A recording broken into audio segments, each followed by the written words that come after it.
তুমি আসো আগে। আসসালামু আলাইকুম দর্শক, আমি একটি বাড়ির চারিপাশ দেখালাম। খুবই দরিদ্র একটি পরিবার।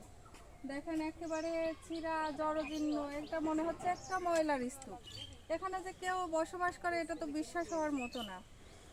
দেখেন এখানে মনে হচ্ছে একদম খড়কুটা সব কিছু রাখা, আসলে কিন্তু এখানে একটা মানুষ বাস করে, একটা পরিবার। দেখেন এদের এই যে ঘর কি দিয়ে বানাইছে পুরোটা খেয়াল করে দেখবেন।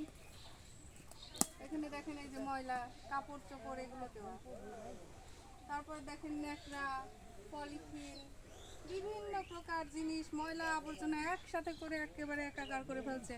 মনে হচ্ছে এখানে কেউ বসবাস করে না। তো কতটা অসহায় হলে আসলে মানুষ থাকতে পারে এখানে। তো চলুন দেখে আসি সেই পরিবারটির সাথে, একটু কথা বলি তাদের কি অবস্থা, আসলে কেন এরকম থাকে তারা। ডাকো। চাচি আসেন, আপনার সাথে একটু কথা বলি।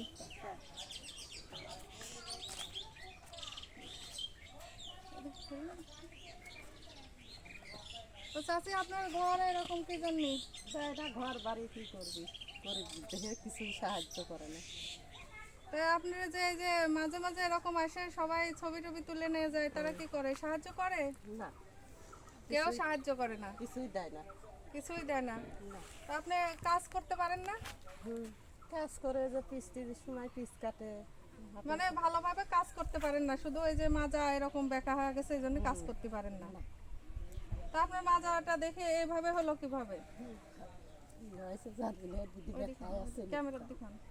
বেতায় আছে লিখ পারে, যন্ত্রণা করে। তো দর্শক দেখতে পাচ্ছেন, শুধু ঘরের অবস্থায় নাই, চাচির অবস্থাও দেখেন কি রকম, একেবারে ছেঁড়া জীর্ণ শীর্ণ অবস্থায় আছে। সে আসলে যে কাজ করবে সেই সক্ষমতাটাও তার নেই, কারণ তার মাজাটা একেবারে সম্পূর্ণ বেঁকা হয়ে উঁচু আছে, নিজেরাই দেখতে পাচ্ছেন। আসলে খুবই অসহায়, এজন্য তাদের মানে কাজ করতে পারে না, খেতে পায় না ঠিক মতো, তো থাকার জায়গাটাও নেই। আসলে এই জন্যই চাচির সাথে আমি কথা বলছি, যদি এদের দেখে কোনো সহৃদয়বান ব্যক্তির দয়া হয় বা সমাজের বিত্তবানদের যদি একটু দয়া হয়, এজন্য আসলে ভিডিওটি করা।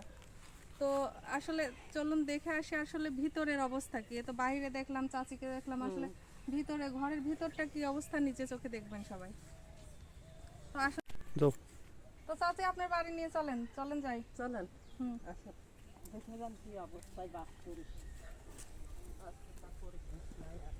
তো চাচির সাথে আমরা চলেন বাড়িতে যাই, ভিতরটায় আসলাম।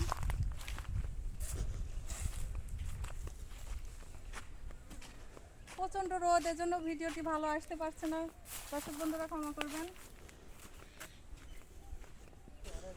পরিষ্কার নাই, কিছু না, কি অবস্থা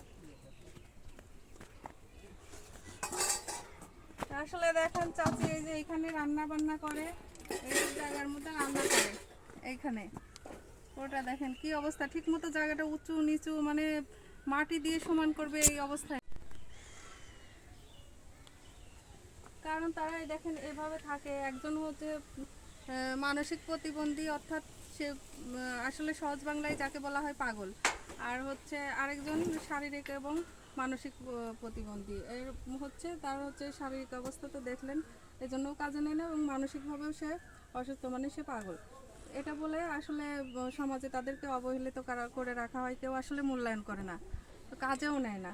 তো দেখেন এই যে এটা দেখেন ঘর কি দিয়ে বানাইছে, কোথাও তালপাতা, কোথাও ওই যে বস্তা ছালা এগুলো দিয়ে রাখায়। দেখেন অজস্র ন্যাকড়া, কাপড় চোপড় নোংরা অবস্থায় রাখা। তো চলেন ঘরের ভিতরটা যাই। চাচি ঘরের ভিতর কি আসবো? আসেন, ময়লা ঘরে যদি নোংরা আছে, পিস কাটাতে দেখাতে আসবে। সমস্যা নাই, দেখি চাচির ঘরটা।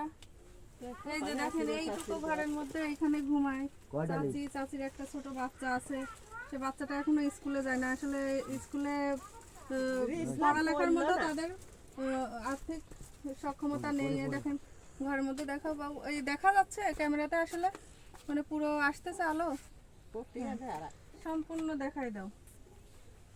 চাচা গরম লাগতেছে? এই ঘরে তো আসলে মানে কোনো কারেন্টের ব্যবস্থাও নাই না? না। ও, এবার ওটা আমি কম যাবো। এই যে চাচা কথা বলতেছে। তো চাচি কি রান্না করছো দেখি, চাচির আজকের খাবার কি রান্না করছে দেখবো। দেখেন মিষ্টি কুমড়া ভর্তা করেছি, হ্যাঁ সুদা ভাত মিষ্টি কুমড়া ভর্তা। এই যে চাচি আজকের খাবার এটা করছে। আসলে তাদের অবস্থা খুবই মানবেতর, বুঝছেন। আসলে এটা দেখানোর মতো না, আসলে দেখে খুবই কষ্ট লাগে। তারপরেও একা তো এগুলো দায়ভার নেওয়া সম্ভব হয় না সবার পক্ষে। তো যারা মানে আর্থিক সহায়তা করতে চান বা একটা ঘরের ব্যবস্থা করতে চান, তো অবশ্যই তারা এদের সাথে যোগাযোগ করবেন এবং তাদের একটি ঘরের ব্যবস্থা করে দেবেন এবং চিকিৎসার জন্য কিছু আর্থিক সহায়তা করার জন্য আহ্বান করছি আমি সমাজের বিত্তবানদের প্রতি। চেষ্টা করে দিলে